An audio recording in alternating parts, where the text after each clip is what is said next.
Son, the war's not over. The dawn's not that far away.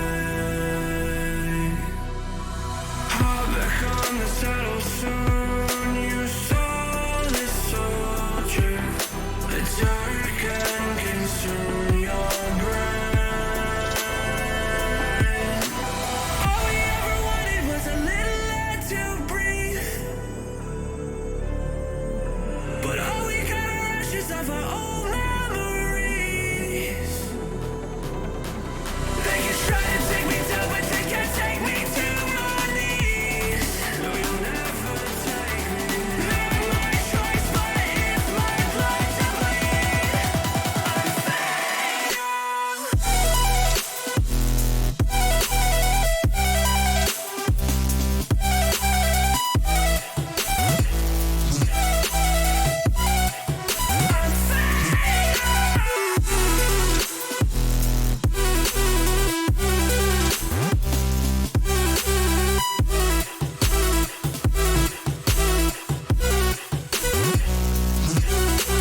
Heed the words I say to you before I will fade away.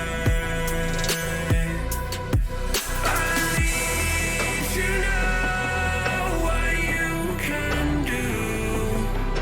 Show them the only way. All we ever wanted was a little air to breathe. But all we got are ashes of our old memories. They can try to take me down, but they can't take me to my knees. No, you'll never take me. Not my choice, but it's my blood to bleed.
What is up, Level Up Nation, and welcome to the Thursday, October 22nd edition of LvLUp Live, your home for gaming and esports news, brought to you by OTN Media.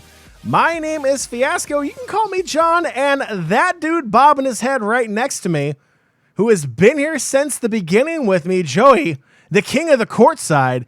Joey, tonight is a special occasion. It marks a very, not just because of the topics we have, because holy crap, what in the world happened today? There is going to be some spicy takes here tonight. But, Joey, it is episode 200 of LvLUp Live, a.k.a. the LvLUp Podcast, a.k.a.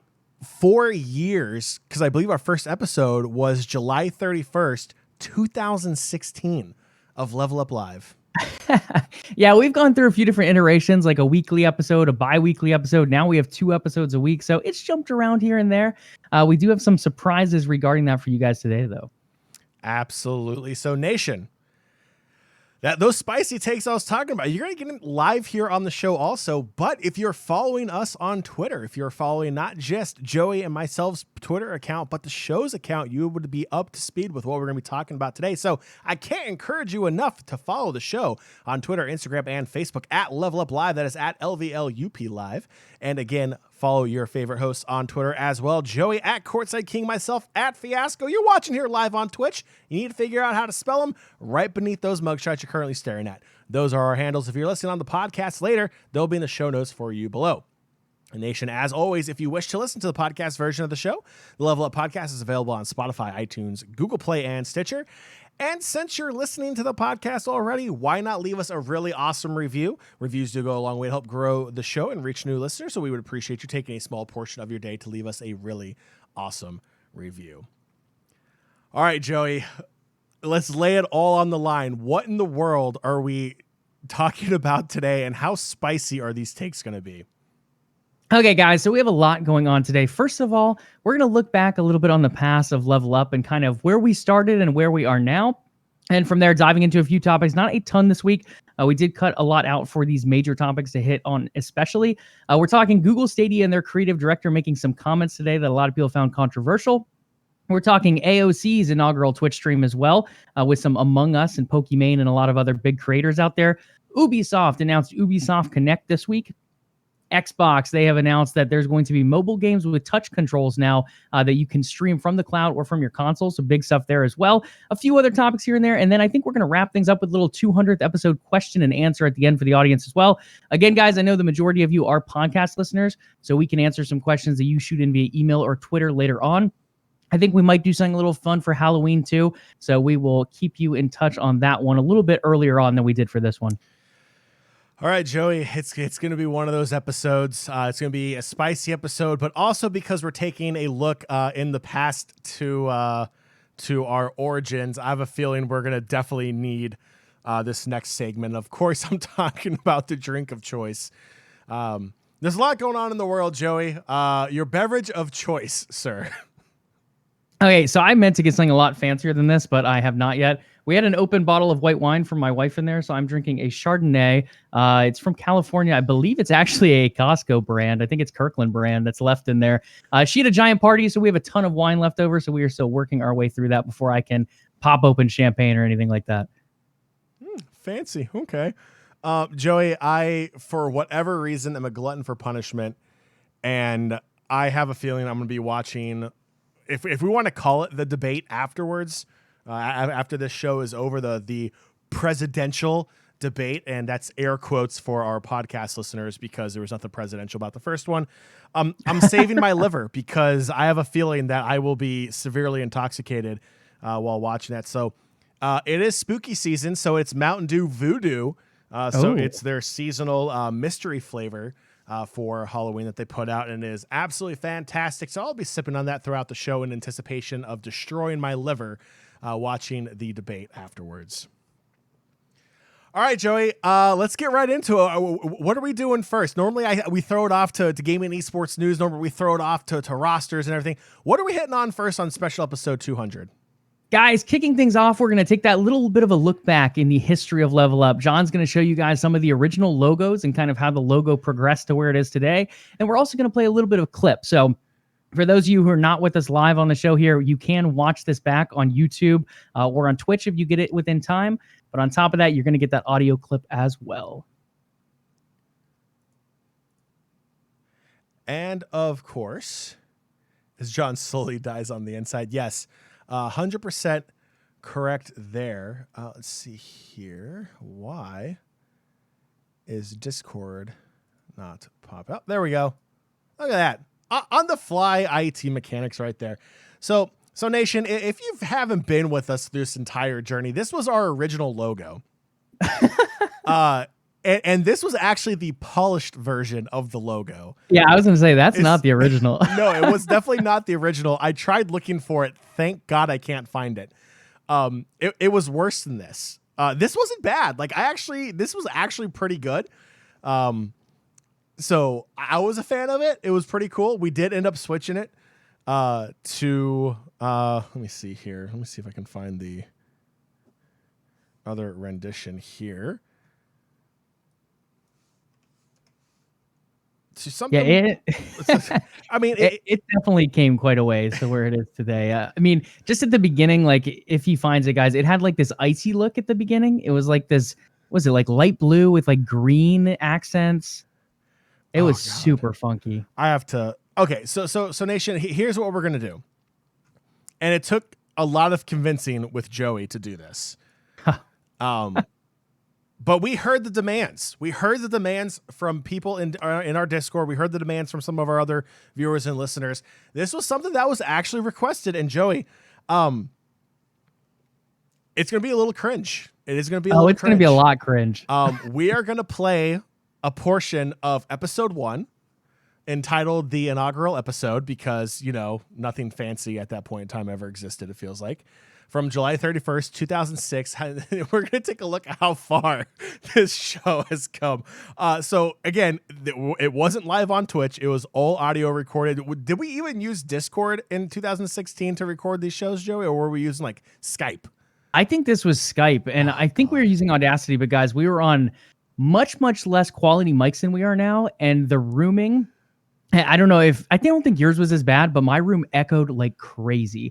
So the way my mics work, the concave setting did not work as well as it should have, so it ended up bouncing back sound all over the place. So yeah, it's cringe, guys. It is super cringe.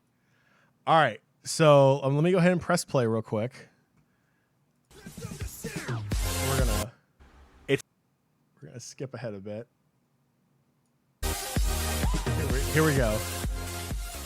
What is up, everybody? Welcome to the first ever LvLUp Podcast, brought to you by the Overtime Network, your home for gaming and esports news. First off, that intro was the most low-energy intro I've ever heard in my life. Your home for gaming and esports news. Who was that man and what have you done with John? Yeah. That was bad. That was Joey. I don't know if you can hear it through Discord. I can't. So okay. I am jumping back and forth between the Twitch stream and then hearing you a little bit double, but I've heard the cringe at least a little bit today, and okay. I think that's more than enough. My name is Jon, and I'm here with Joey. Joey, how are you doing today? Doing well, John. Ready to get this podcast underway. Let's do this.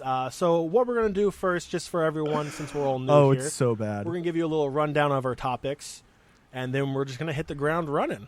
Fully explaining what in the world we're going to do. And Joey, if I remember correctly, we had this horrific idea to exchange who was saying what topics, and it was like this ping pong back and forth kind of thing. Think of like Atari's Pong. We're gonna go old school like that, just back and forth, back and forth, back. It just sounded horrible. I mean, it works really well on a lot of popular podcasts out there, but I don't know if it was something like the input lag that we had on Skype or whatever program we were using. I know we used Zencaster at one point as well. Whatever program it was, there was so much input lag that there was so much of a pause between us talking. It's hella rough. Okay, I will give us 30 more seconds of this cringe before anything else. Okay, hold on. All right. So our first topic we're going to be covering today is going to be Week 8 of the League of Legends LCS League. We'll then hit the CSGO E-League semifinals. Then we'll talk about this big mysterious secret coming from out of the Hearthstone camp. Hearthstone. Before we hit Overwatch in the new Overwatch Open. and then we will talk about the ridiculous prize pool for the Dota 2 International 6 tournament coming up. And then we'll wrap it up by throwing some Pokeballs and telling you how we're doing in Pokemon Go. And I can tell you right now, it is horrific. But first, it's very important. Joey, what is your beverage of choice for this podcast? John, tonight I am drinking a traditional Yingling lager. Ah, yes, the nectar of the East Coast. Why? I absolutely love this. Yingling for Joey was the very first drink of choice. A classic beverage here on the East Coast. At that point in time, I had not made it past the innkeeper. You were 100% correct, Joey. You didn't have to type that in chat. That was very hurtful there. But yes, at the point in time, I did not get past the innkeeper. And yes, Joey still had his Joey puns from day one. It is quite impressive how long his pun streak has gone on. But yeah, I'm kind of curious. I don't remember what I had on episode 1. Hold on. And I, straight out of the Midwest, the seasonal Leinenkugel Summer Shandy. Ooh. Because nothing says summer like being in a house without air conditioning and a summer shandy in your hand. That's right, Joey. I forgot. That's the reason why I sound like complete expletive, is because my air conditioning was broken, and that was a heat wave in Virginia at the time. It was like 105 degrees in my house, full of humidity, trying to record this episode, and I was absolutely miserable. It felt horrible, but we wanted to get that episode out so bad. I mean, I honestly don't think you sound bad compared to today, but mine is so much worse because my stupid Yeti did not have the setting for close range, so it had to do like the max range setting, and it sounds so echoey. It's like hello, hello, hello, hello, hello, and it's all just so poorly done. But we made it here. It's so bad. So that's going to be our trip from memory lane. Obviously, we're not going to go into the topics and everything that we had on July 31st, 2016. As those are slightly outdated, Joey. Are we going to say that's slightly outdated? I mean, heck, we're even talking about TI-6 for Dota. Like, we're on what, like TI-50 now, it feels like? I think TI-10. So yeah. But this is kind of a nice little trip down memory lane for everyone, just to kind of give you we're looking back 200 episodes later. It's really cool to see how far, Joey, you and I have come. And the show has come and where we are today, and just some of the amazing viewers and listeners we have that have joined us for the experience throughout. So it's a nice, cool trip down memory lane. It's something that we cringe at quite a bit thinking about episode 1. A lot of podcast hosts refuse to go back to episode 1 because it's usually that bad. Because like over time that you grow and you figure things out and it just comes together. So that's where we are today. Hopefully we're still growing, we're still learning. But looking back at episode 1, Joey, my goodness, maybe I should have had alcohol for the episode today. I mean, there's just a couple of things with it too, like that we don't really dive into just from that clip. One thing, and I don't think it was the early episode, I think it was a little bit later on, maybe toward like 20 or 30, John would talk nonstop. Like we're talking like 20, 30 minutes without a break. And I'm like, is this a monologue? Like what is going on here? And I'm perfectly fine not giving my point of view, but I'm like starting to fall asleep at a time. I'm like, okay, John, like let's take a break. Let's switch topics. You beat that horse enough. Like it was a bit of a struggle to kind of get our cadence working. And I still feel like we're not perfect now. We'll have episodes where we go a little too long, or I'll talk too much, he'll talk too much. But I feel like it's so much smoother now than it was then. I don't know. I think people enjoy the Jonologues. I think that was a trending joke in OTN for a little bit. Jonologues is just John's rants about whatever. I would just get texts. They're like, "Does this guy ever stop talking?" I'm like, "We're working on it. We're working on it." He brings some great points. We just got to break them down a little bit more. Who's got to get him to get to the points and then shut up the rest of the way? We eventually got there. And the other thing is the audio quality. Like we've very much upgraded equipment. Both like I have a PC now. I was on like a little skinny laptop before. Our microphones are much higher quality, our mixers. So it was a very, very humble beginning as a little, not quite the garage start podcast, but it wasn't too far off. It was pretty rough. But yes, we've come a long way, Joey. I look forward to another 200 episodes with you, pending that you don't fire me. So there we go. Yeah, we'll see. Hopefully none of us get any kind of COVID thing going on over here, but so far so good. We've kept it clean. We have washed our hands. We have washed our mouths from some of these topics as well that are just straight up nasty, like 2K and EA practices in some of these games. Hey-o. But there is a lot of interesting stuff out there. And John, we have quite a few topics to cover today. Did you get a chance to hit that logo? I still can't find it anywhere. Oh my gosh. Yeah, I tried Google Drive. I tried email. I don't even know what email I was using back then. I'm pretty sure I have it. It's got to be in my OTN folder. Let me take a quick gander real quick. Yeah, if you can't find it, we can just move on and find that for a nice little Twitter post or something later down the line. I mean, I don't think anyone really wants to see it. I mean, it was pretty bad. OTN It's true, graphics. yeah. If you guys think that original podcast sounded cringe, this logo is probably the equivalent as far as looks. It was not super pretty. I mean, there were certain things that were okay. Like the font was not bad. The coloring was absolutely terrible, in my opinion. I think the second iteration was a little bit better, and the third and fourth were getting a little bit cleaner, in my opinion. A lot more simpler, Oh God! but also much. You found it? I found it. Oh, here we go. And it also has the old OTN logo on it too. Oh, guys, this is a throwback, fam. This So, was definitely a garage creation. This OTN logo didn't last long, but it was still there. So just real quick, because, glutton for punishment. This was the original LvLUp Podcast logo. And off to the right, the original OT Network logo. And the official esports with a capital S, because at the time there was no official ruling on what it was, how it was supposed to be spelled. So we definitely went with the capital S approach, but that quickly changed as well. So there you go. There's your other dose of cringe.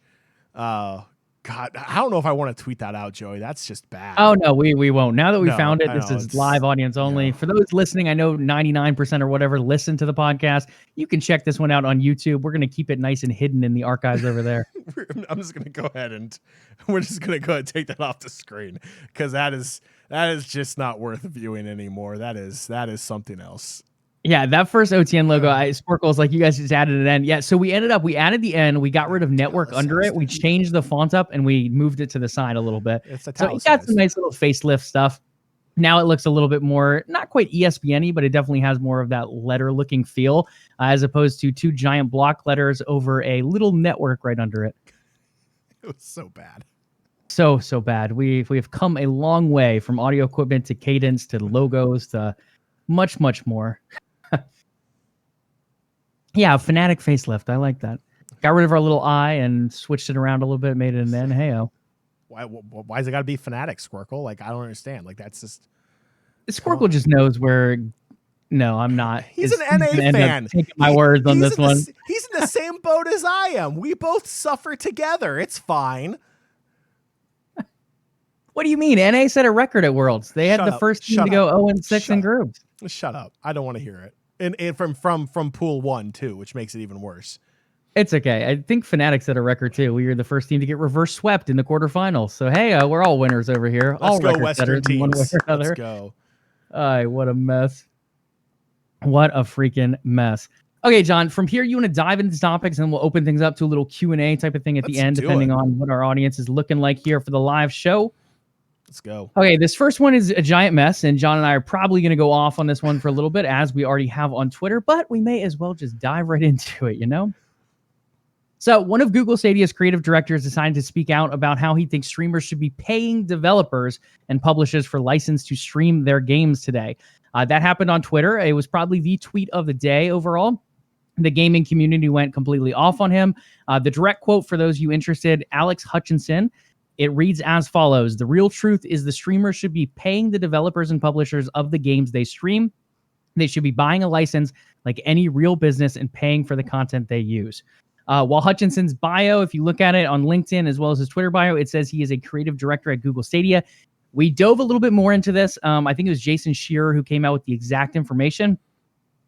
When you look at Hutchinson, he is not the creative director of Google Stadia. He's a creative director at Google Stadia under a Montreal game studio that Google owns. So while his bios on LinkedIn and Twitter do not necessarily say that, that is where he falls. So this is not the overall director of creativity for Google Stadia. This is purely a creative director at one of their gaming development studios, if you want to say so. So again, it's still a big deal because he is overlooking some of these games that are being developed. He is one of these developers and now making this quote that streamers should pay the developers. But at the same point, he is not the overall product creative lead for Google Stadia. Okay, John, you want to have at this one first, or do you want me to go first? God. So I have the tweets up on screen here for you, so you can see the horrific take. This continues 2020's trend of just being absolutely full of crap. Congrats, Alex. You have joined the ranks of other horrific things that have happened in 2020, like COVID. This is a terrible take. Streamers should have a streaming license is essentially what this guy's trying to say. And why? It makes no sense. You know, so a couple things I want to point out first, because Joey made some very good points. I'll let him dive into that. I just want to hit on the points that I touched on social media today as well, is when a streamer streams your game on Twitch, that is free marketing, 100% free marketing. Let's be real here. You know, let's take a look at the numbers. Fortnite is massive, mainly because you can say that the large streamers like Ninja and Shroud and everyone that played Fortnite when Battle Royale mode came out helped make it big. When you take a look at like Apex, when you take a look at other Battle Royales that came out, take a look at Fall Guys. Okay, Fall Guys was only available for a limited time when it first came out on PlayStation. Tim the Tap Man made an entire thing about him not being able to win the game, and he's pulling in over 400,000 viewers to watch him lose at a game for 8 hours a day. And how much publicity did that give Fall Guys? Now, would Tim the Tap Man do that if he had to pay for a broadcasting license? Now, that might be a bad example because he is one of the top streamers, one of the upper echelon streamers. But the thing is for 8 hours a day, close to 400,000 viewers watched him play a game. Then people went out and bought the game to try to see if they could get the win before Tim the Tap Man could. Guess what that did? That gave more money to Fall Guys because people went out and bought the game. It is a great way to market your game, and it's a great way for people to look at a game and say, hey, I don't know about this game. Let me see my favorite streamer play it. And if I like it, then I can go buy it. It's a great way of people who have a fear or who have been burned by game developers in the past of not wanting to pay full price for a game just to be let down again, to watch it, see it, say, hey, look, I think I'm going to like this, so I'm going to go ahead and take a dive after I've watched X amount of hours or minutes of my favorite streamer playing this game. So it's free publicity. 2, you are stifling younger streamers from ever wanting to become streamers, okay? The kid, the 13-year-old kid who wants to stream on Twitch, okay, is going to have to buy the equipment to do it, which is an investment already, is going to have to completely set up the overlays and everything else, buy the actual game, and then you're going to sit here and tell me that you have to pay a broadcasting license on top of that? So the reason why the whole DMCA thing with music is going down is because music licensing costs are astronomical. They're absolutely huge. And I don't think anyone but the 1% of streamers could actually afford a legitimate music license to use on Twitch. You do the same thing with games, no one's going to play it, except that upper 1%. You're going to stifle the next generation of streamers. You're going to stifle anybody from wanting to actually do it because the cost to go all in is too much. It's just too much. It's ridiculous. It is such a bad take for gamers and for streamers and for entertainment that it's terrible. And the fact that this guy is a creative director, I don't care if it's of a studio that Google Stadia owns. The fact is he has Google Stadia in his bio, and I don't care that it says my opinions are my own. You also have your company's name right there. It's automatically going to be associated with your organization. Wait, time out. Does it say my opinions are my own? Because that was not there earlier. Yeah, he added it in. All my opinions are my own. He added it in after all the fuss. And then here's the kicker. He tweets literally just 30 minutes after this. He goes, anyway, I'm going to go hop online and stream some Fall Guys. Yeah. Hey, bud. Hey, Alex, you got a broadcasting license for that game, Fall Guys, you're going to be streaming, you dang hypocrite. Joey, go ahead and click on that tweet because I'm pretty sure there's some people that lit him up right at the top of this tweet. If I remember Don't forget correctly. to pay the devs. RIP Stadia. Hope the hill was worth it. You have been awarded 1 yike. Let's see here. Wow, very creative ideas, Mr. Hutchinson. You should be working for Nintendo instead of Stadia. Do you pay the owners of this footage for use of this GIF? Let's see here. It all makes that a Canadian joke. Very nice. Yeah. Okay, so, to bring it back a little bit, I do want to say we do not endorse cyberbullying in any way. No, we are not about tweeting at him and saying da da da is terrible da da da da, and just giving him hate, death threats, all that crazy stuff. Not about that at all. I think it's okay to go out there and state your opinion, like, hey, this is not a great take. This is why it's not a great take. Please consider otherwise, type of thing. I think that is perfectly fine. A little tease here and there is fine, but going all out like some of these people have gone, again, a little joke is one thing. Going out there and death threats and craziness, like, da da da, I'm never buying your product ever again, da da da. And all these people go absolutely insane. I think that's a little overboard. I think it's more about that constructive criticism. While I think it is an absolutely terrible take, I don't think anyone deserves any of that absolute hate that some of the people are giving to him as well. Just to be clear, because some of those comments get a little dark down there later on. It does. But, at the end of the day, the big thing is it's a terrible idea because it's free marketing for the game developers to get their games out there. There's a lot of indie games that really blew up. Take Among Us, for example. Among Us has been out for how long, Joey? And then it's like a month or two, I feel like. Not very long. Yeah, and now, or at least it's been popular. Yeah, it's been popular for like a month or two now, but I'm pretty sure the game's been out for quite a while. And you take a look at the population of that game, it skyrocketed once it started being played on Twitch by the top streamers, by Pokemon, by Ninja, by Shroud, by all these people playing it. Take a look at Rogue Company and Dr. Disrespect. That's another example too. Viewers watch streamers, and those streamers are influencers. There's a reason that their title is an influencer. They influence the viewer, the people who are watching their stream, and that translates into money for that game because people want to play the same game that their favorite streamer's playing. That's what it comes down to. My second and last point before I get off my soapbox real quick. Developers pay streamers all the time to play their games. All the time. It happens quite a bit. When a developer is like, hey, look, we have this new patch coming out that's going to shake up the mechanics. Or, hey, this new game's coming out in beta. It's going to be a closed beta or a closed alpha. We want to give you access to it so you can get it pumped up. We want your feedback. We want your community to be involved, but we don't want to give it to everybody. It's mutually beneficial to the developer and the streamer to work together in that sense.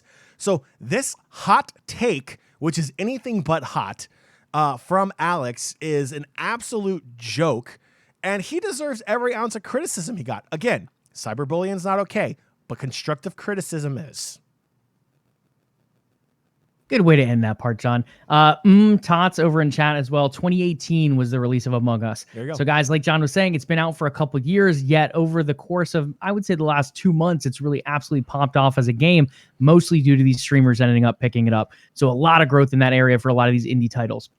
So if you're an indie title right now, if you look at growth, it is either streamers picking it up, like your Pokemon, your Ninja, all those big name streamers, even some smaller streamers making their name within some games as they continue to pick it up alongside those bigger name streamers. But then you also have Game Pass as well. Game Pass is another way for indie developers to get out there and continue to build up that game. But again, because of Game Pass, you're seeing some of these indie streamers pick it up too. So the way the industry is trending now between streamers, between services like Game Pass, eventually Amazon Luna, you're going to have more and more accessibility for these smaller titles, and they're going to get bigger and bigger with devs not necessarily having to spend that marketing budget on them. Tom Warren of The Verge. Yes, go ahead. Just real quick, because I found this. This is a chart of the current top games on Twitch. Among Us is number 3 with over... This is not the greatest week to pull that chart if that's this week's. Is that this week's numbers or last week's? Let me double check. This week was a little crazy, and that's going to get into our next topic as well. It was a little crazy. I don't think it's this week. It's just the last 30 days in combined, I think. Gotcha. Yeah. So obviously, pending our next topic, there was a big influx here too. But on Twitch alone, 169,000 streamers were playing Among Us. That's a pretty big amount of streamers doing it. That beats Rocket League. That beats Team Fortress. That beats PUBG, because apparently that game's still around. It beats Destiny 2, even though that game has beaten itself into the ground. Rainbow Six Siege. So yeah, I mean, it's beaten by Dota and Counter-Strike and CSGO, which is not surprising at all. So yeah, I mean, it's doing quite well. And Among Us, been around since 2018, like Todd said, and it's just now blowing up over the past couple months. So that's that mutual beneficial relationship that we're pointing out. Wait, that doesn't have League of Legends on it? Yeah, I just noticed it doesn't have League of Legends on it. That's weird. Yeah, it's a little sus. That It might is a be little voted sus. off of Among Us over there. I'm going to call an emergency meeting. Yeah. But seriously, guys, I mean, Among Us is a great example. Just recently, like we said, our next topic, we're going to talk a little bit about AOC and her inaugural Twitch stream as well. But Among Us with Pokimane, you've seen Ninja on there, Shroud has been on there. A number of big streamers have come out and streamed Among Us. But before that, like John said earlier, Fall Guys. You look at Tim the Tap Man, that whole drama going back and forth. There was a number of big streamers that ended up picking up Fall Guys, and it absolutely popped off for about a month's time just because those big streamers ended up playing it. They ended up creating phenomenon around it. More people went out and bought it because of that. I personally watched the streamer, and that was the reason I bought it. The streamer I watched was Squircle, the most fabulous turtle. He ended up playing really well in a few of the games I saw in the afternoon. It was like some random week, I think in like August or July. It ended up being really cool. And I was like, okay, you know what? You've talked me into buying it. And I am not even close to as good as he is at that game. But it was fun to watch. And I ended up giving it a try as a result of that. Again, a small streamer got me to buy that game. So when you look at these things in the full scope of things, one of the things that comes to mind is Tom Warren's quote. He ended up making some kind of comment in relation to the earlier quote that we saw from Alex Hutchinson at Google Stadia. Tom Warren came out and said, the real truth of the game developers should be paying the streamers for the games they stream. They should be spending a marketing budget for this like any other real business and paying for the content they generate. I think this is a really good point. Do I think this is going to happen? Probably not anytime soon out of like that 1 to 5 top percentage. But sitting games like platforms like this with Twitch, this is why people are coming to these things. These are why people are purchasing these games, because they see these big name streamers, or even they catch onto a little streamer who they really like, and then they end up seeing them play this game, and they're like, ooh, maybe I'll pick it up to play with them, or maybe I like watching them, so I'll play it with another friend or whatever. It is huge free marketing for game publishers. And again, we've talked about it in other shows with Game Pass, just because a lot of these indie devs do not get the coverage that these big games get. An Assassin's Creed, a Halo, a Gears of War, a God of War, all of these giant games are going to have huge marketing budgets and huge appeal. When you look at something a lot smaller, like a Fall Guys and Among Us, Descenders is one that's really done well on Game Pass recently. These are games that people might not necessarily touch unless they see a streamer playing them, or they see them available for free on a service like Game Pass or Amazon Luna. So when you have these different options out there, it allows people to dive into these smaller games that they would not have had they only had their normal marketing budget. So it's honestly mutually beneficial. I think it's a huge win for devs that they don't have to pay Twitch streamers to stream. And I think it's a huge win for small Twitch streamers that they don't have to pay devs to stream their games. So personally, for me, I hope nothing changes in this area. I think it's a win-win for both parties. I think if one ends up having to charge the other, then you either start losing the small streamers because they can't afford it, or you lose the small devs and the coverage they might get because they can't afford to have streamers paid for these particular marketing features as well. So as of right now, I think things are great where they are. I think this is a terrible take by Alex Hutchinson. Again, I do not endorse cyberbullying in any way, but when you're looking at Google Stadia, a platform that is not doing super well to begin with, if we're being completely honest, this was probably Google Stadia's biggest news day outside of its launch. It had tons of news today. Unfortunately, most of that publicity was negative. Some people will say, hey, any publicity is publicity, whether it be negative or positive. Alex Hutchinson brought a lot of news today for Google Stadia, but it doesn't make me want to buy a Stadia even anymore. If anything, it makes me want to buy a Stadia less. So I think in this sense, it didn't really win over many people for Stadia, and it honestly makes me a little bit nervous if this is in the mentality of Google's developers. Yeah, it's a terrible take. It's a terrible take that's been injected into the community. It, like you said, Joey, Google Stadia has other things to worry about. They're a platform that is essentially a gigantic meme of the gaming community, and this didn't help. This didn't help at all, and you're 100% correct. This is the most talked about day for Google Stadia since launch. It was trending for the first time since launch, and maybe a couple days after its release because of all the lag issues. That it's been trending on social media. Like that is, yeah, okay, fine. If you're in that camp that you believe any publicity is good publicity, even if it's negative, then cool, awesome. You did your job. But I'm sorry, that was a horrific take, and I really don't see this helping Google Stadia get out of the dark chasm that they're already in. Yeah, it just gets tougher and tougher for Stadia. I mean, with Project xCloud coming out from Microsoft, this is a huge game streaming service. While some people say Stadia is a little better in latency, some people will say xCloud is better. The big winner for Microsoft in that area is the catalog that they come with.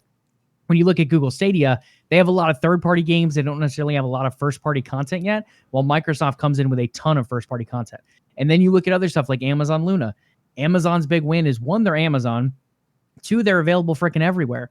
Even on iOS, where Google and Microsoft had issues getting onto, it looks like they're going to come in early 2021. Amazon's already going to be on iOS. They're going to be on Android. They're going to be on all your different players, whether it be Apple TV, Android TV. It feels like or Android TV. What is that? Amazon Fire TV. A number of different services. They're going to be just about everywhere at launch. So that is a huge win for Amazon, just having that accessibility when they launch. Good old Google Stadia. Okay, sir, we have a few other big topics we got to hit on. Let's talk AOC's inaugural Twitch stream with Among Us. She had a few creators on there, Pokimane, Hassan, Myth, Dr. Lupo, and much, much more. They pulled in some giant numbers, John. In fact, the third biggest number for an individual stream on Twitch ever. She peaked at around 439K viewers, making the third highest individual stream by viewership in Twitch history, behind Shroud's return stream at 500K and the big, giant, famous Ninja Drake collab stream at 630K, holding that crown spot right now on Twitch. The biggest thing of this, John, was the purpose to get out and vote. That's the whole reason for the stream. Come out, come vote. Obviously, with her being a little bit more blue tiered and being a blue person when it comes to government. It was very Democratic focused when it came to the particular voting stuff. It wasn't just get out and vote. It was get out and vote for Biden. So depending on which side you fall on, that was a little bit catered to that direction. But overall, John, I think this is a huge win. I think this is a giant win for not only for her in the Democratic campaign, but I think it is a big win for gamers in general. This is saying, hey, we know you guys are out there, whether you're voting or not, we're going to come to you. We're going to encourage you to vote. And with younger people like AOC coming onto a new platform, not just saying we want you to come out to the particular news channels, your NBC, your ABC, your Fox News, all those different things. She is going to them. She is going to platforms, whether it be Twitter, in this case, Twitch, playing Among Us, jumping into the crowds of people that people are already watching, such as a Pokimane, such as a Hassan, and kind of getting in the flow with them and allowing herself to, in a sense, be vulnerable. I mean, she seemed very vulnerable in some of the way those Among Us situations played out, but that ability to really connect with fans and viewers on a different level. And I think the biggest thing here, regardless of what political party you align with, regardless if you agree with her views or not, I think there is something charitable and something admirable with the fact that she is coming out and trying to go to these platforms. Yes, I know a lot of people argue this is just purely to get the vote. This is playing the audience, whatever, etc. And it probably is overall. But the fact that it was done, I think, is a big win for gamers and a big win for younger generations in general. The fact that, again, she's branching out and trying new platforms. I don't think she'll be the last one to do this, but I think it is a big, giant step forward for her and her future campaigns. So the reason I love this, and without going too in-depth into politics, having worked on several campaigns in my lifetime, the population that tends to vote the least is that 18 to 35-year-old demographic. That's the one that the Democrats have come out and said, hey, look, you know, the younger generations tend to be a little bit more liberal than their parents' generation. You know, they see that as a strategic point that they can go after. But at the same time, they're fighting against history that shows 18 to 35-year-olds really just don't care about politics. Yes, I will fully admit, Gen Z and millennials, we are a lot more woke, if you will, to what's going on in the world. We pay a lot more attention because it's more accessible than ever. But that needs to translate into votes. So I love the fact that AOC is hopping on Twitch. We saw, presidential campaigns hop on Twitch before, or presidential debates. People were streamed the debates and just absolutely roast. I believe XQC did it with the first debate this year in 2020. He streamed that, and apparently his chat popped off a little bit with how horrific it was. But it's a good way to get the conversation going. It's a good way to engage the younger audience and make people more aware of what's going on and to potentially persuade them to get out and actually vote. But it didn't feel forced. Like, yeah, there are some, key words, key phrases dropped here and there. But at the end of the day, AOC felt like a normal person. She didn't fit that politician stereotype that we see on the news, on TV, in the newspaper. She just looked like someone who was enjoying playing a game. I mean, when she was the imposter and she was in the room with Pokey, she goes up and she was like, "Oh, I don't want to do this to Pokey. She seems like a really nice girl, but I have to," and killed her. And then on Pokemon stream, she goes, "It was an honor to be killed by you, AOC." It was absolutely hysterical, seeing that she was like a normal person, if you will, playing a video game. And Joey, I remember when it came out that she played League of Legends. Like, that blew up on Twitter. People were like, whoa. AOC plays League of Legends. And she was like, "Oh yeah, like I'm a bronze player. I'm a silver." Like, I think she just got promoted to silver 4. So, she's down there with the rest of us. So I think it's cool. It's a great strategy. And I would love to see more politicians do this. Now, the politicians all being older than boomers, I think it would be entertaining to see if they could even turn their computer on to stream without the help of their staff. But I think it's a unique way to reach out to constituents and the younger generation to get them involved in the political process. Oh, chat thinks she's silver 2 now. Wow, I might have to go out there and do it with AOC a little bit. But yeah, overall, I think that's the biggest takeaway, John, to be completely honest. Like, eventually, regardless of who your politician is that potentially jumps into streaming, they are going to cater either to the Democratic side or to the Republican side, depending which side they're on. Maybe they're a crazy independent and they come out and just take something completely off guard as well. It's very possible. But like you said, I think the biggest challenge is the age. When you look at a lot of the politicians, I don't know the average age, but I would assume it's quite old compared to someone like an AOC, who is generally a little bit younger. And that allows her to kind of connect with that audience on a different level. If you have someone like a Trump or a Biden that hops on Twitch, while they're going to pull in viewers because of just who they are, can you imagine watching either one of them play a game and like actually genuinely be that invested? Like, I would be watching to laugh, if I'm being completely honest. I think Trump or Biden would be absolutely terrible at something like Among Us. League of Legends is on a whole nother level. They would probably have a hard time getting out of the fountain area. But when it comes down to it, it's entertainment value. Someone like AOC, because she's younger, because she's a little bit easier to connect with for younger audiences, it becomes not only enjoying watching her play a game, but it becomes that ability to connect on a somewhat emotional level, but also conversational level as well for her chat. I want to play this game. This is the greatest game ever. I'm going to be the best. That's game. what I want right there. It's That's huge. the kind It's of great. debate I want. It's fantastic. A Biden versus Trump 1v1 on Howling Abyss. That is exactly what we need, fam. That is the only way to turn America around in 2020, in my opinion. So we'll see what we can do on that front. Okay, Joey, over or under 5 times each candidate running under the first tower and and just I think it would probably be the worst type of gaming you'd ever see. Like, you think LvLUp episode 1 was cringe? Yeah. Imagine Trump and Biden going head to head on an ARM. That is beyond cringe, both graphically, both like hearing. Like, you think we echoed? Imagine those two yelling as much as they did in the first debate on a bridge. Like, that's just giving me shivers thinking about it. Court said, "King, are you telling me that Riot Games is backed by a Chinese company called Tencent?" This is that would happen. Like, if he lost, it was all a conspiracy. It's like, horrible. both of them drive me crazy. But yeah, like chat said, it's 2 very much older candidates. They're a lot harder for younger generations to connect with. But hey, as AOC said, we're going to be the same way. Go out there and vote, guys. I personally don't care who you vote for. I think it's just big that you actually look at the policies, that you go out there and vote for what you particularly believe in, whether that be the Democratic side, the Republican side, the independent side. Maybe you can even write in Mickey Mouse. Just go out there and vote one way or another. I think it definitely has some meaning, and I think it is a civic duty of each and every one of us who are above the age of 18. Just real quick, the average age, because we hit on this, In the Senate, the average age is Oh, 62 years, and Okay. in Congress is 58 years, with the oldest member of the Senate currently living being Dianne Feinstein, who was born in, let's get ready. Can I get a drum roll in your No. heads, please? She was born in 1933, Joey. 1933. Wow. Atari wasn't even a thing yet. Okay, now we're making those kind of comparisons. Heyo, we are over here losing live audience members as we talk about politics. So let's go ahead and switch things back to gaming and esports. John, Ubisoft, they have announced Ubisoft Connect set to launch on October 29th.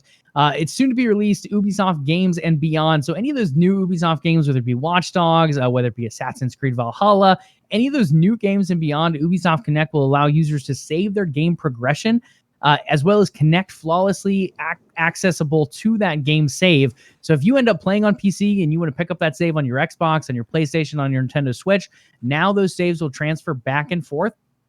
To be honest, it kind of reminds me a little bit of the system that Xbox has in place. Pokemon has the same system in place with Pokemon Home.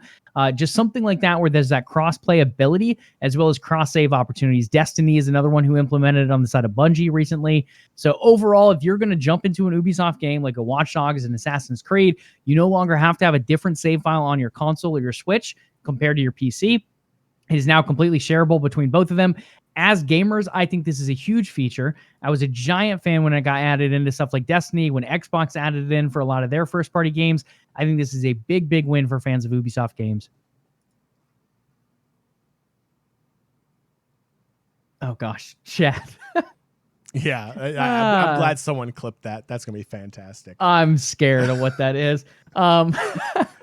You know what Xbox it is. has It's announced huge. an additional 10 titles to join Minecraft Dungeons as cloud stream games with touch controls. John, I am stoked about this, not just because I'm a Game Pass Ultimate subscriber, as I feel like I've said way too many times on today's show and many shows before that. I think this is a very interesting direction that console gaming is going. So not only can you now play your console Xbox games on the actual console, you can play them on PC and now on a mobile phone, which is all great and dandy. So the idea was you would cloud stream from your console, or game stream from your console or cloud stream from one of Microsoft's server blades and end up playing that particular console type of game on your phone device or your tablet, whichever one you prefer. Now, with the way they're doing this, they're actually making it more mobile native in a sense. So you're still cloud-based streaming, but now you have touch controls as an option. So if you want to play your Gears of War, your Halo or whatever with a controller on your phone, be our guest. If you want to play it on your tablet, you can do that as well. If you want to take it another step forward, again, I probably would not do this on a Gears of War or Halo, but something like a Minecraft Dungeon, something like a game that is not as much about quick movement and aim as it is about a little bit more of a more casual approach, like a fighting game, something like that. You can now do that with touch controls on your mobile device.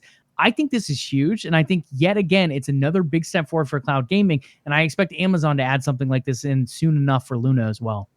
Yeah, I think it's great. It's going to be great for gamers. It's going to be great for mobile gamers. And the fact that you can have everything in one space for everything, it's so smart. It's incredibly smart by Xbox. Okay, so do me a favor. I did find a quick ad on this just so you guys can get a little sample of it for the live viewers, as well as those that watch YouTube and Twitch later on. John, I did post that link over there. It's just a quick, I think like minute-long video or whatever of an advertisement. I don't know if it's publicly released yet, but someone at least leaked it if it's not. And it's kind of a cool little approach of what this is going to look like on xCloud. Again, I think this will probably come eventually to something like Luna and maybe Stadia as well later down the line. All right, here we go.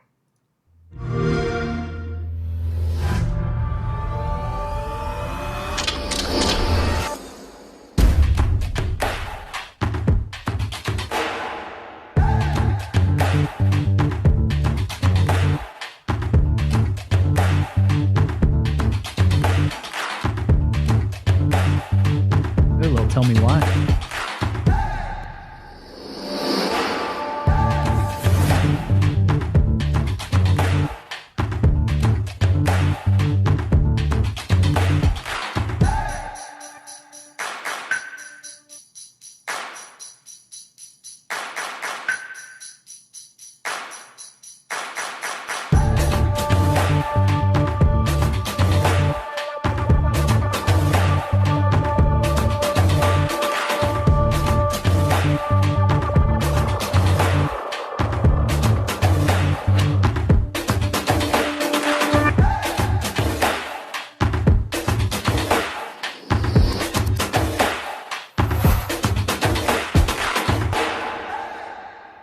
Is this looping? I mean, Oh, no. Okay. it just finished, but yeah. I was like, I've seen these people before. Is this going in a loop? That's a little longer than I thought. But overall, it's kind of a cool little approach. Chat brings up a good point. Sony did have something like this at one point. They didn't really bring it fully out to all the different platforms, particularly in the Android realm, but they did have some kind of game sharing, game streaming type of thing from their console devices. One of the big differences, again, is the touch controls, though.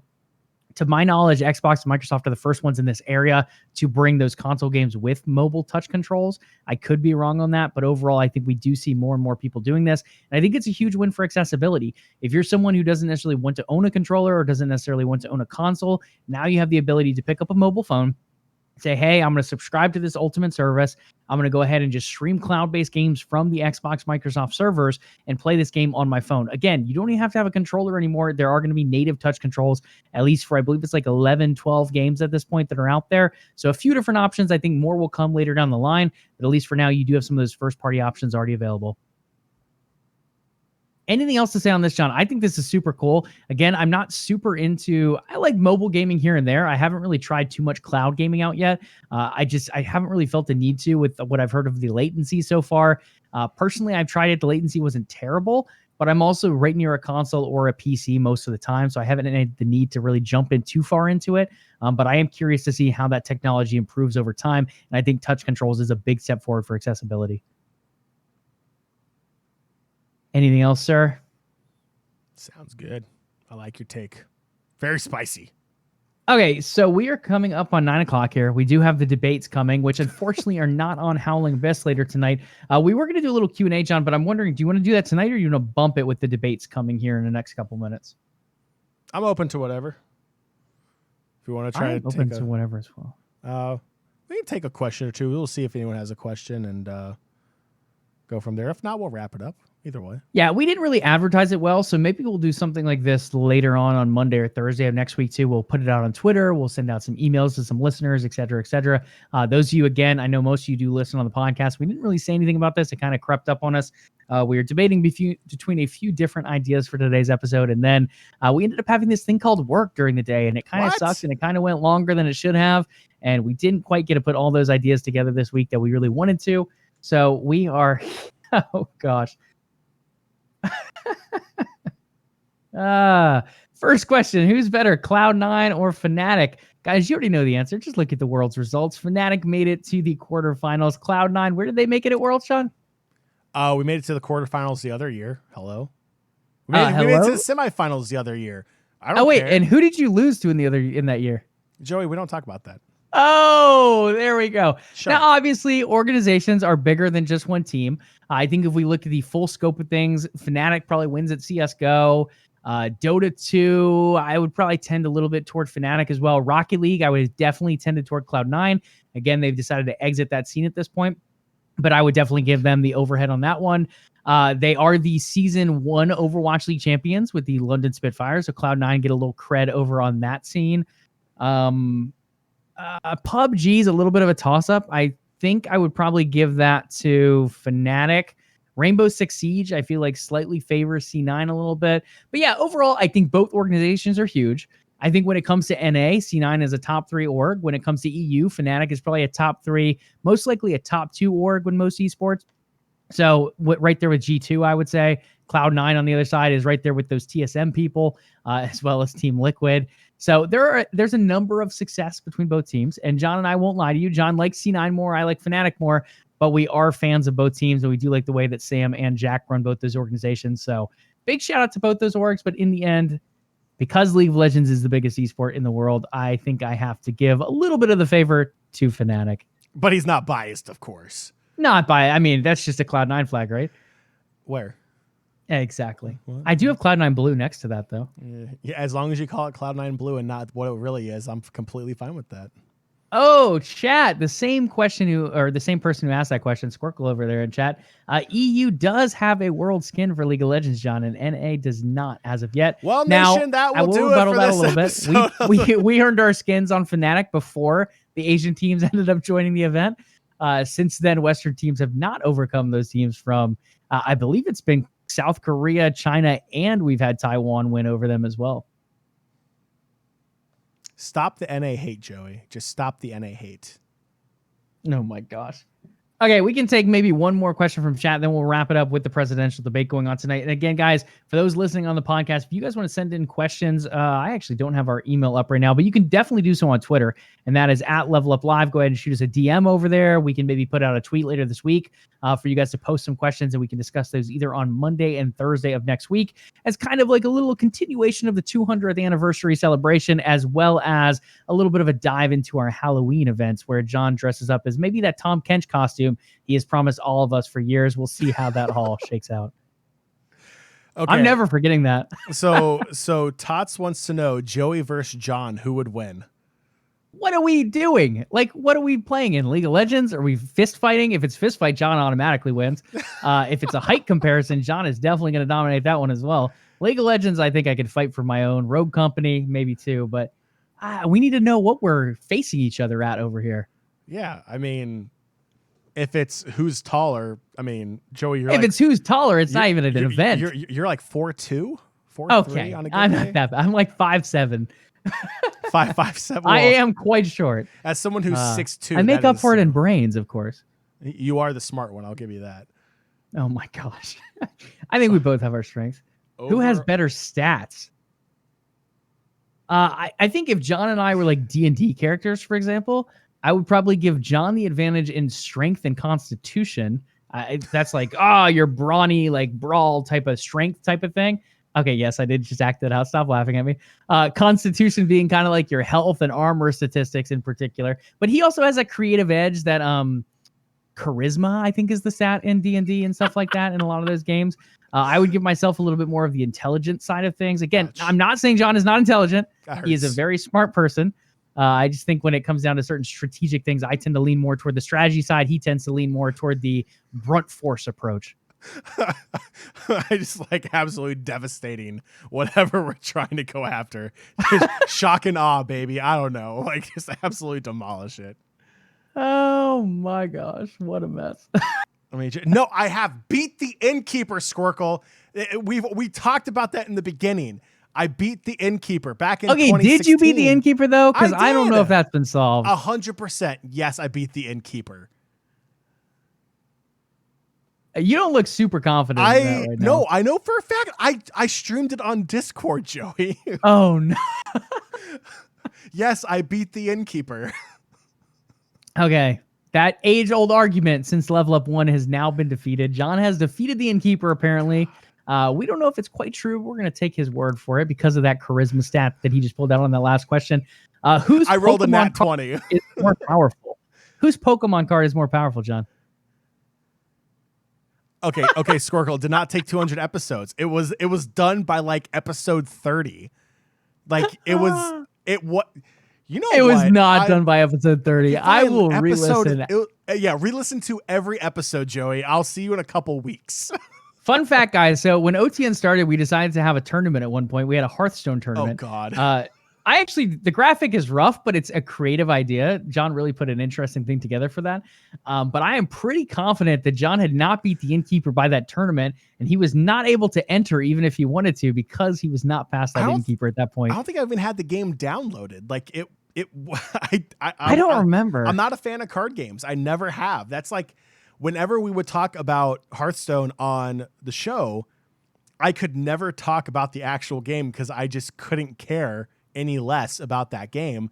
But I would talk about the lore, the Tide of Warcraft, the artistic interpretations of certain characters. Yeah, that's right. You were all about the card designs. I do remember that But part. when it came down to actual gameplay, I could not care less. That's why we had a Hearthstone expert come on.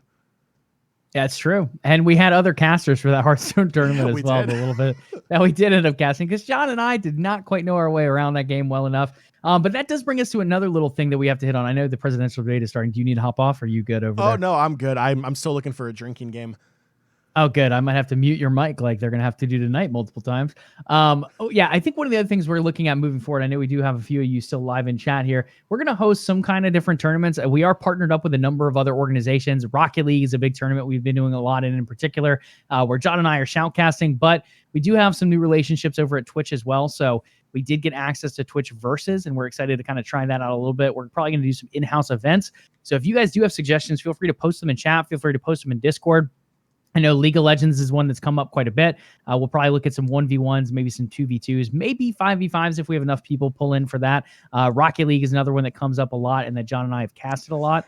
So we'll probably do something Rocket League related here in the near future as well. But again, if you guys have other, oh gosh, John is laughing. That means Hearthstone is probably suggested. A number of other events out there. We'd love to do different things from 1v1 to team-based stuff. This is definitely something we're looking at doing more of, both as in-houses for community nights, as well as some fun tournaments, since John and I do have the equipment and somewhat the ability to cast a lot of different games out there, as well as to compete in different games alongside you guys as well. I'm laughing because Tots suggested Clots, which was That was that Sims thing, right? That was that stupid Sims thing we did. Anywho, I don't know. That's where we're leaving that one. Yeah, don't even want to touch on that. Klotz, Rogue Company being shouted out. I am a big fan of Rogue Company right now, Rogue so Company's always great. down to play some of that. And it's one of those things that I feel like a lot of different people can pick up pretty easily. It's free to play, it's cross play. So that alongside Rocket League is very accessible for a lot of different audiences. So we will definitely look into that one, as well as some other events and different things later down the line. But for today's episode, I know some of you guys want to catch that presidential debate, so I think we will go ahead and wrap up here, John. And again, for those listening on the podcast later on, I know a lot of the listeners just listen to the podcast portion. We'll probably put out a tweet. Again, we can put out the email that should be in the show notes as well. If you guys want to send questions for us for next week, if you guys want to give opinions on some of these hot topics we cover today and all that, that will be accessible for you guys later down the line for next week as well. Okay, John, take us into that nice, sweet closing. Well, Nation, that will do it for this edition of LvLUp Live. But before you go, head on over to patreon.com/OTN and consider becoming a part of the Overtime Network. In return, you will get access to exclusive content, not the old content, not the old logos or anything else, but exclusive content that nobody else can get unless they are a part of OTN Media. If you haven't already, make sure you follow the show here on Twitch to catch the next episode of LvLUp Live. If you listen to the show on our podcast feed, leave us a review. LvLUp Podcast is available on Spotify, Stitcher, iTunes, and Google Play. We would love to hear from you. In fact, we love to hear from the community so much, we have other ways for you to hit us up. Joey, where else can LvLUp Nation go to interact with us? Fun fact, LvLUp Nation, I just realized that I could type something in chat and it created a big dance emoji that I did not know existed. But if you guys want to check out that emoji, you have to be on Twitch, but other stuff is fun to check out as well. That's on Twitter, twitter.com/LvLUp Live. That's LvLUp Live. In addition to that, you can follow OTN on Twitter and Facebook at OTN Media and on Instagram at OTN_media. Last but not least, hit us up with a follow, maybe a subscription as well. We really love those over here on Twitch. That is twitch.tv/OTN Media. Last but not least, this show, as well as a number of other things, happen on Twitch throughout the week. This show, Mondays and Thursdays, 8 p.m. Eastern Time. See you guys there. All right, make sure you tune in this upcoming Monday, October 26th, as we cover latest and greatest in gaming and esports news. Do your ears and eyes a favor, hit that follow or slap that sub button to know when the next episode of LvLUp Live is ready for your viewing pleasures. We will catch you all on Monday. Have a great weekend. Remember, be nice to your fellow gamers online, and as always, level up.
begin a revolution.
You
don't know the things I do to make you feel right, make you feel alright. And everything you wanna know, I'm telling you, I'm telling you. Spreading false alarms, spreading false alarms. Do you feel right? Do you feel right? This is all I wanna know. Are you telling me that you'll be by my side when I wake up at night? And everything you wanna know, I'm telling you, I'm telling you. I love the city lights when you never look so bright. Oh, this is all I wanna know.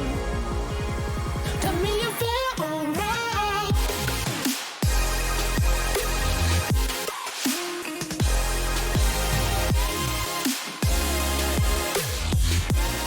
Tell me you feel alright.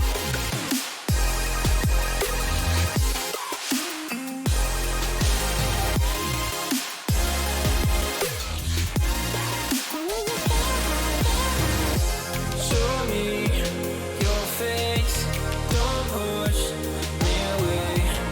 You wanna feel right, you wanna feel right. Show me your face, don't push me away. You wanna feel right. Are you telling me that you'll be by my side when I wake up at night? Oh, and everything you wanna know, I'm telling you, I'm telling you. I love the city lights when you never look so bright. Oh, this is all I wanna know. Tell me you feel alright.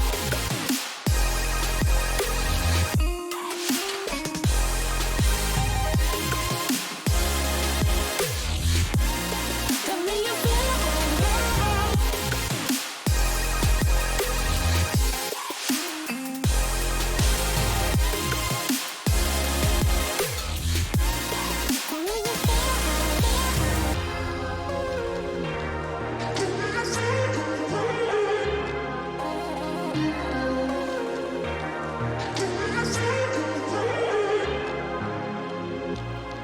You know you're so bright to me. You're the source of love for me. So tell me that you'll be by my side when I wake up at night. Oh, and everything you wanna know, I'm telling you, I'm telling you. I love the city lights when you never look so bright. Oh, this is all I wanna know.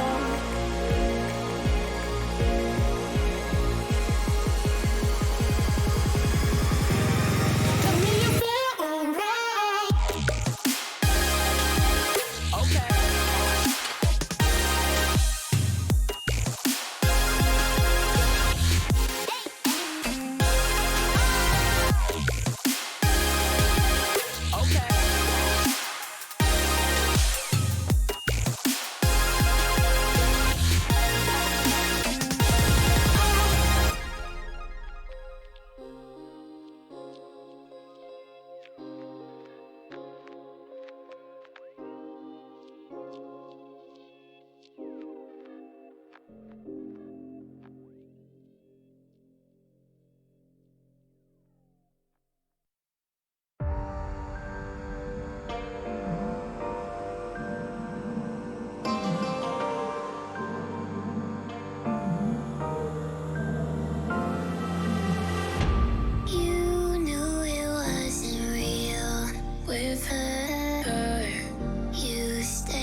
West, Upper East Side.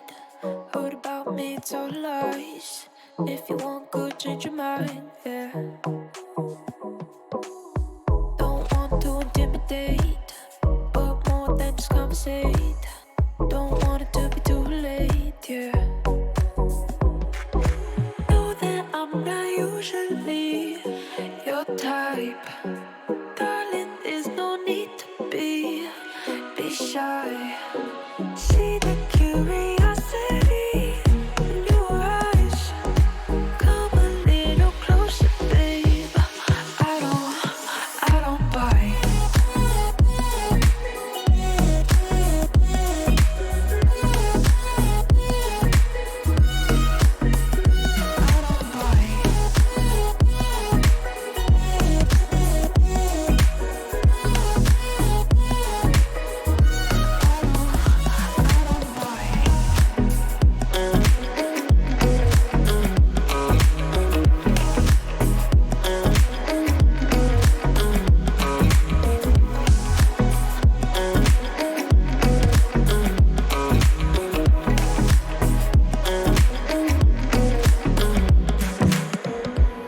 You've been getting on my good side, and it's something that I can't hide, yeah. When I'm with you, I'm tongue-tied. No, no, you're not that dramatic, but I'm out of you, I'm an addict, and I can't get enough.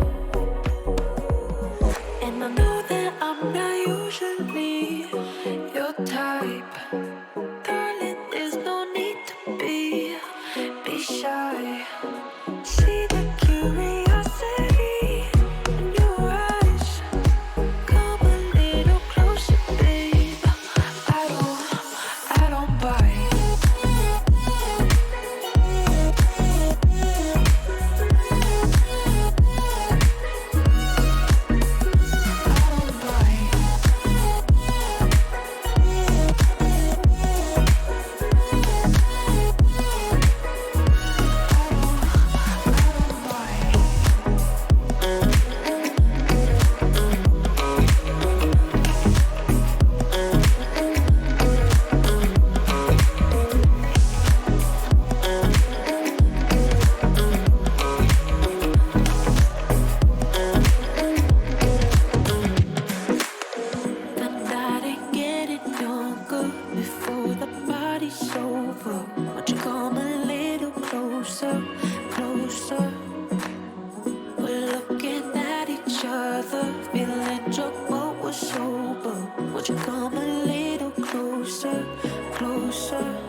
keep me holding on. I can't fall from now. You keep me holding on. I'll stay here forever. Keep me holding on. I can't fall from now. You keep me holding on. I'll stay here.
bother looking back. You heard it all before now. Losing what you didn't know you had.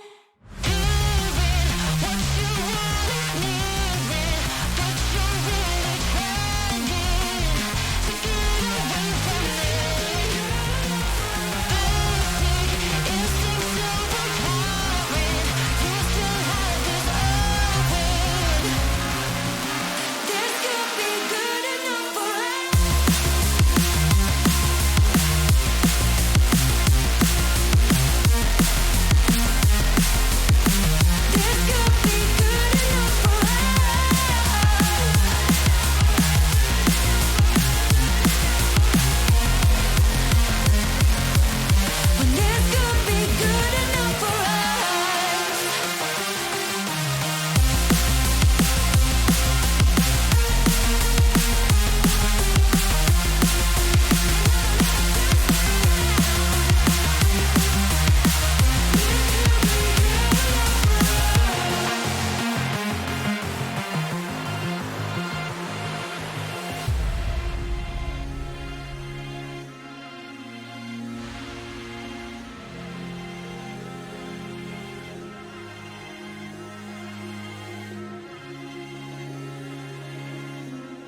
Let me think for a second now. Catch my breath. Yeah, I gotta slow down. Cause when you're near, everything that I planned just goes away. We said that we were gonna take it slow, move carefully, and give it time to grow. We said that we were gonna wait, but I just want it right now. I just want it right now.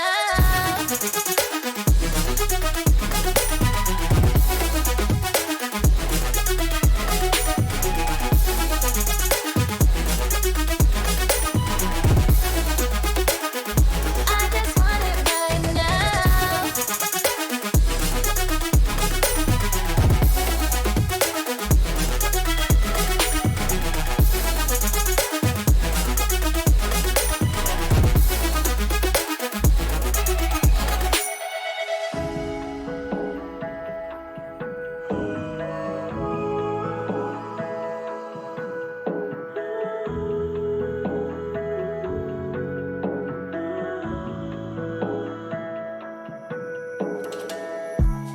Can we talk for a second now? Communicate before we break down. Cause recently, so much been standing in the way. And we've been caught up in the flow. Don't you think that we should know where we're going and if we're doing it right? We said that we were gonna take it slow, move carefully, and give it time to grow. We said that we were gonna wait, but I just want it right now. I just want it right now.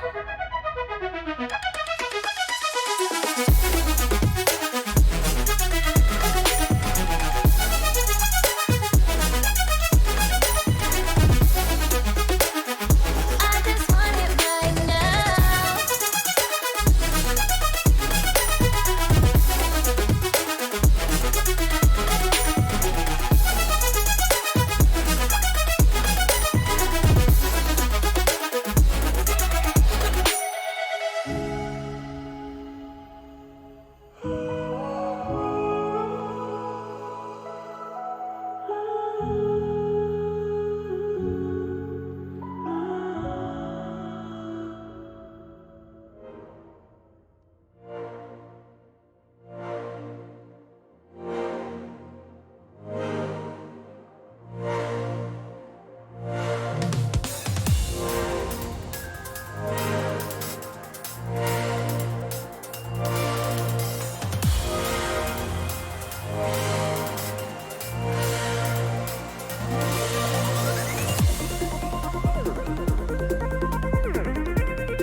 We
have to get away.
We have to get away.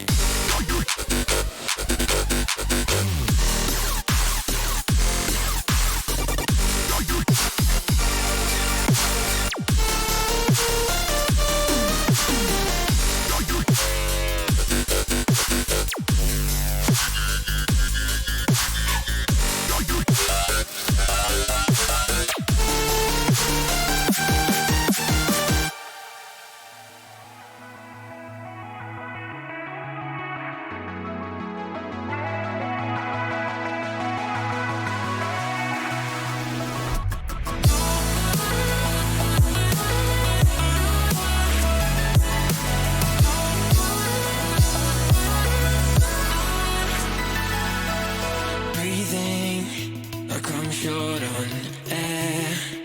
And every time we reach a new horizon, it's like you don't care. And we're leaving something bare. And in the water I see cold reflections of what's really there. I'm not waiting, no. Our time has come. We're fighting empires and I want to feel the fire again. It's not easy to love when the world is numb. We're fighting empires and we're gonna feel the fire again.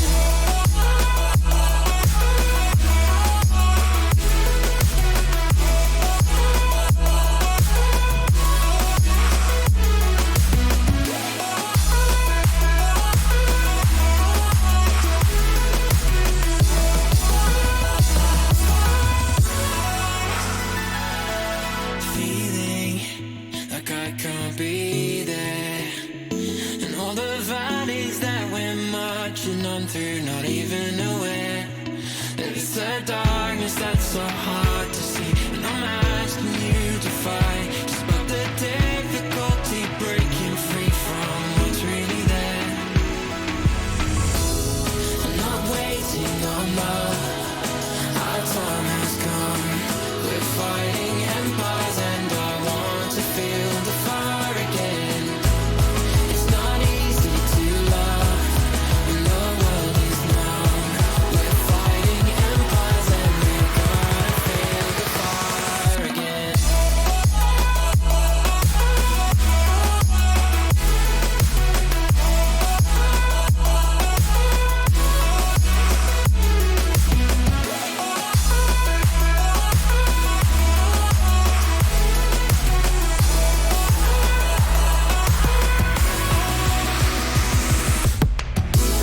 I'm not waiting no more. Our time has come. We're fighting empires, and I want to feel the fire again. It's not easy to love when the world is numb. We're fighting empires, and we're gonna feel the fire again. Tell me the truth, tell me what's bothering you. We know we're future proof. We know we're future proof. Tell me the truth, tell me what's bothering you. We know we're future proof. We know we're future proof. Tell me the truth, tell me what's bothering you. We know we're future proof. We know we're future proof. Tell me the truth, tell me what's bothering you. We know we're future proof. We know we're future proof.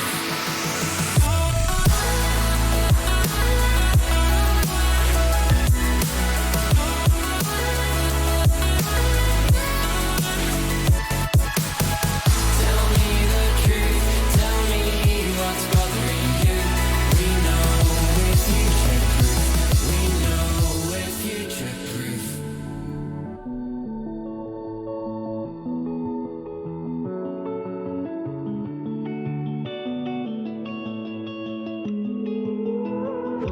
If you play the strings, I'll sing all night. I need a remedy, and melodies always make me feel alright. If you set the scene, I'll dim the lights. Creating memories, we treasure these forever throughout our lives. You can be my remedy, my therapy all through the night. I can feel your energy, you healing me, stars align.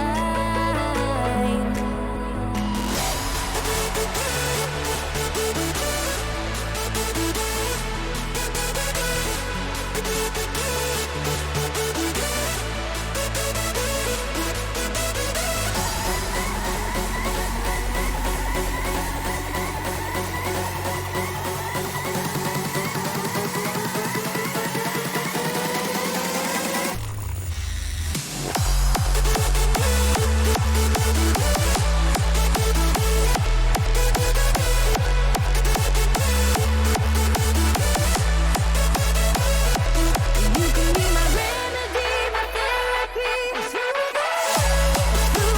night. I can feel your energy, you healing me.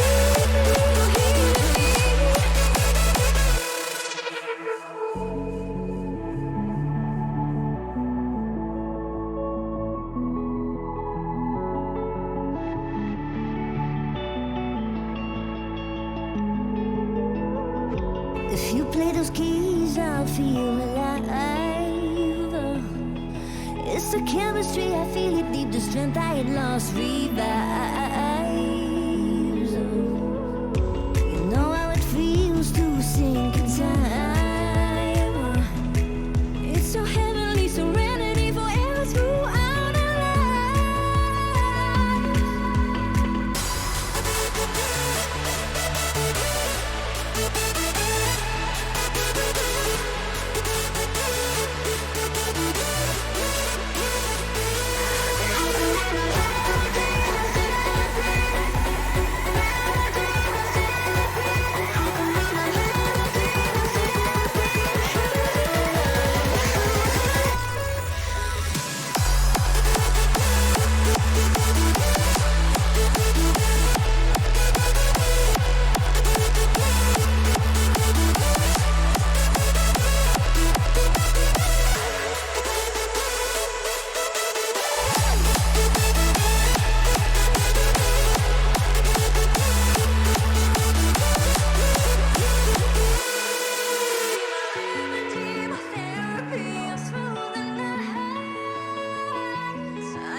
All summer we laid in the park, 80 degrees by the time it gets dark.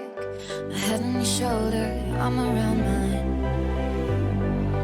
Racing you down to the edge of the water, the way your tattoos look under your collar. I'm not gonna worry, we're passing the time. And the hardest days are going fast, and I know that nothing ever lasts, 'cause it feels like we're both where we're supposed to be. Windows down, driving slow while you're kissing me, but I know I'm gonna crash. City's ready for losing you, falling, finding someone new. But call me at 2 in the morning to say you feel it too. City's ready for losing you, but fighting and for getting through. Coming over at 3 in the morning because you feel it too.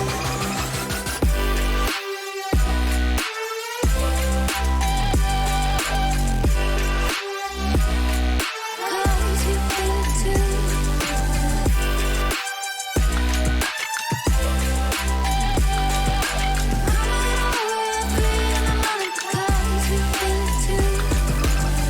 All weekend we on the phone. You say that you wanna move home. I think maybe you were never mine. We're racing around like the world's gonna end, but are we gonna break when we're trying to bend? But when you show up and say everything's fine. And the hardest days are going fast, and I know that nothing ever lasts, 'cause feels like we're not where we're supposed to be.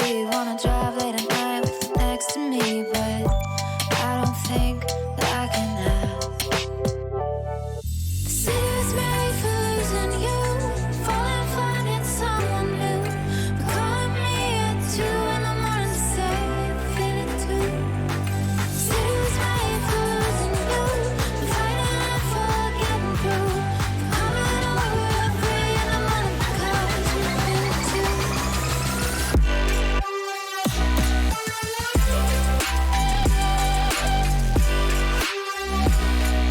Cause you feel it too.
I'm putting you in command of the spaceship.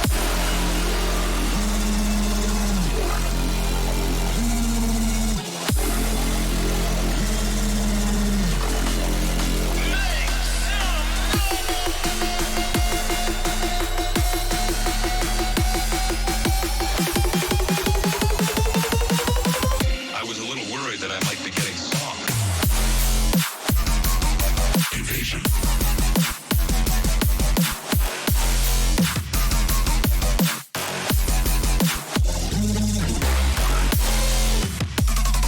Plastic.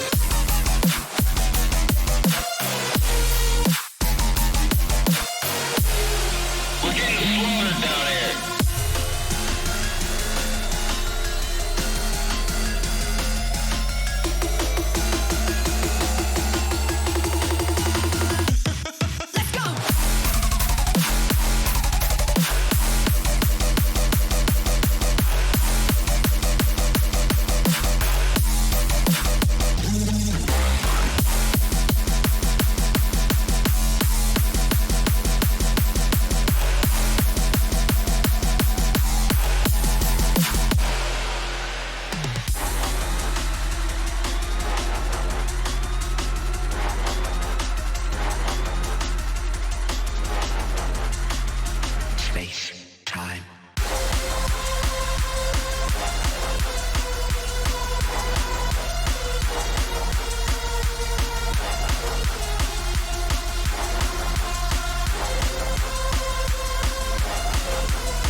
in my chest.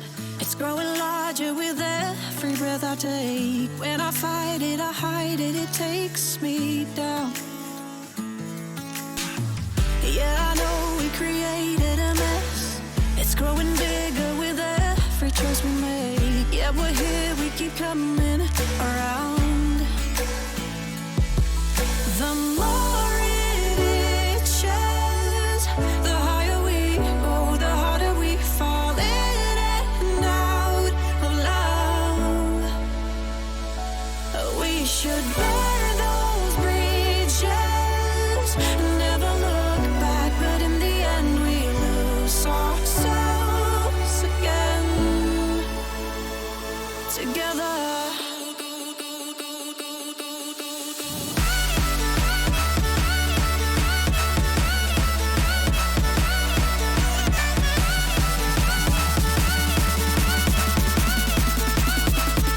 Together.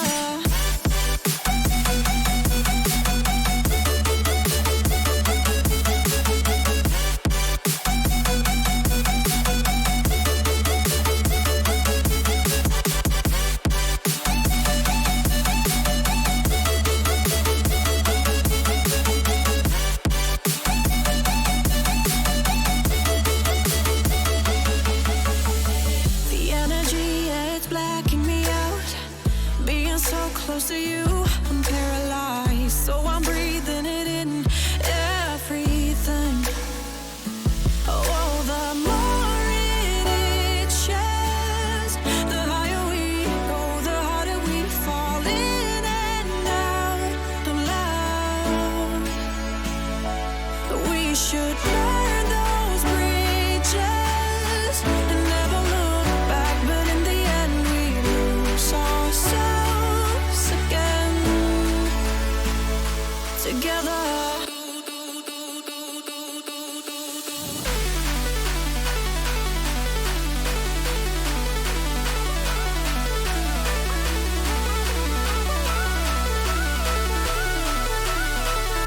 Together.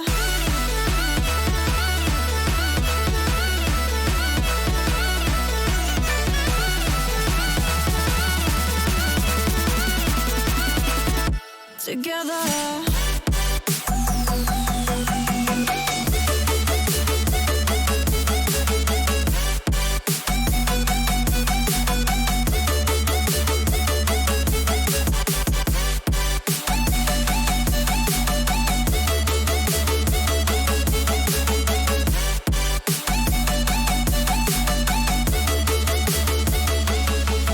The more it itches, the higher we go, the harder we fall in and out of love.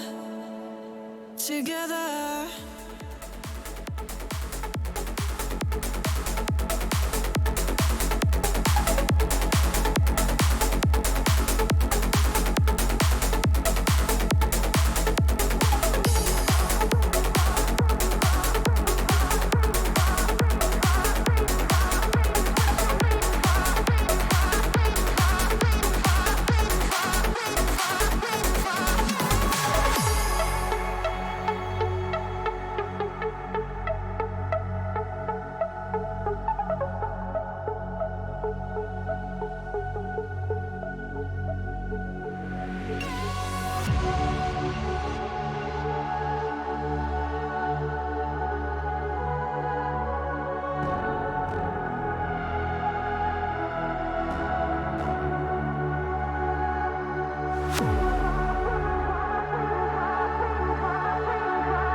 All our trouble seems to fade away. This is how I feel when you take me to some levels that I've never been.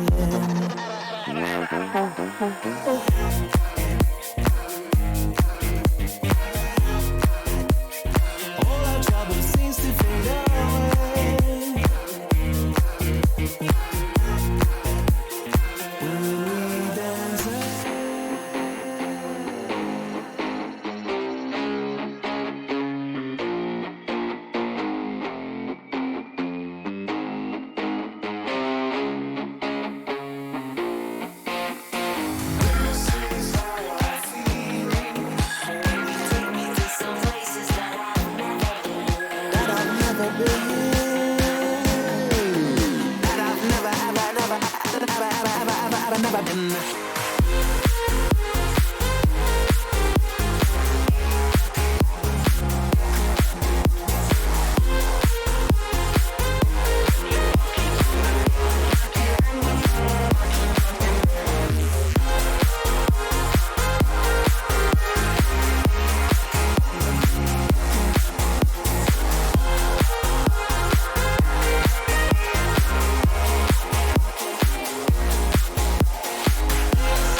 every little moment in disguise.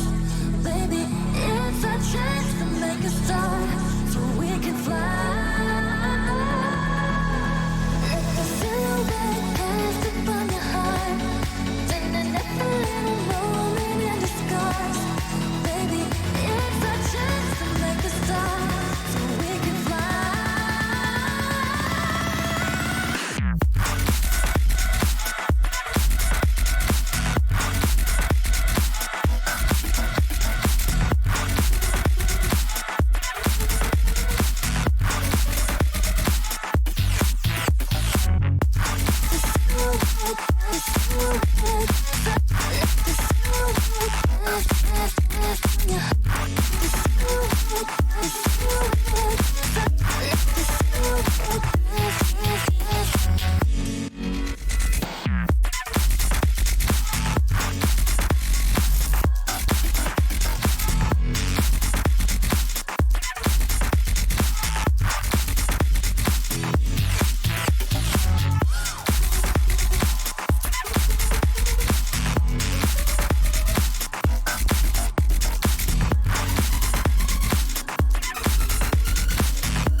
I was all alone.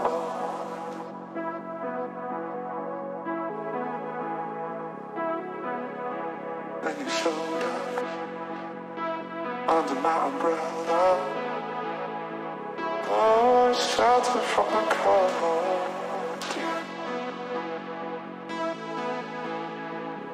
Where do we go from here? Where do we go from here?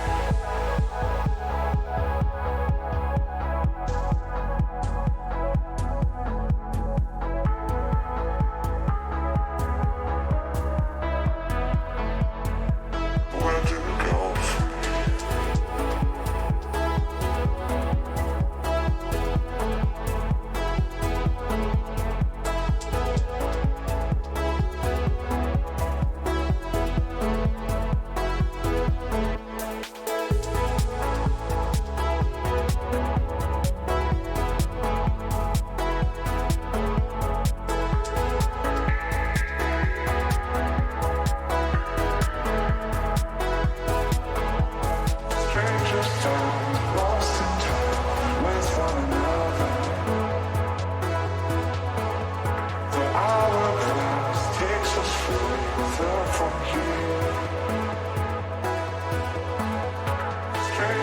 sound, lost in time with one another.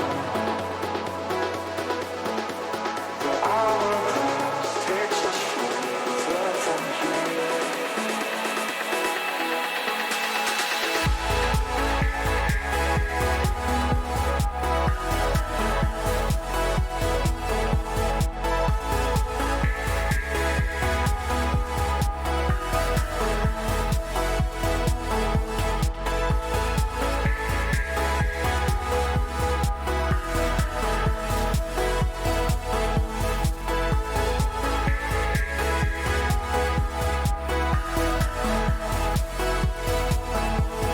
Strangers found, lost in time with one another. The hourglass takes us further from here. Strangers found, lost in time with one another. The hourglass takes us further from here.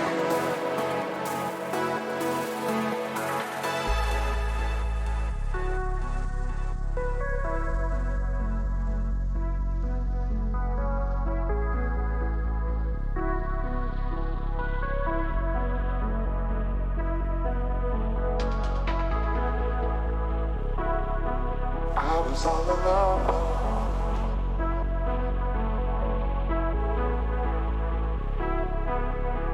Then you showed up under my umbrella. Oh, shelter from the cold.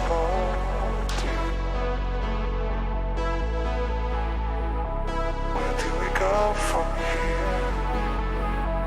Where do we go from here? Strangers found, lost in time with one another. The hourglass takes us further from here. Strangers found, lost in time with one another. The hourglass takes us further from here.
She said